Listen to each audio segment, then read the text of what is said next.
இது குளிர்காலத்தில் வந்த பனின்னு நினச்சிக்காதீங்க. இது குப்பைலாம் எரிக்கப்பட்டனால வந்த புகை தாங்க இது. Tirupattur to Krishnagiri main road கிட்ட இருக்கிற ஹவுசிங் போர்டில் தாங்க இந்த இன்சிடென்ட் இன்னைக்கு நேற்று இல்லை, கிட்டத்தட்ட ஒரு 5-6 வருஷத்துக்கு முன்னாடியிலேருந்து நடந்துட்டு இருக்கு. பிளாஸ்டிக் புகை கண்ணில் படுறனால கண்ணெரிச்சலோ சுவாசிக்கிறனால நுரையீரலோ பாதிக்கப்படுது.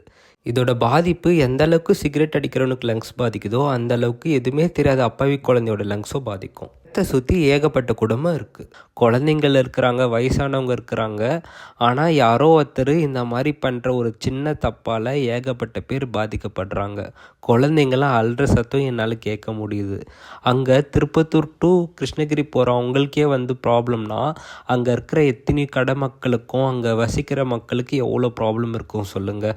ஸோ இதுக்கு கண்டிப்பாக கவர்மெண்ட் ஆக்ஷன் எடுத்தே ஆகணும். திருப்பத்தூரில் ஒரு சரியான மெயின் ரோடு இல்லை, குடிக்கிறதுக்கு சரியான தண்ணி இல்லை, இப்போது சுவாசிக்கிறதுக்கு நல்ல காற்றும் இல்லை.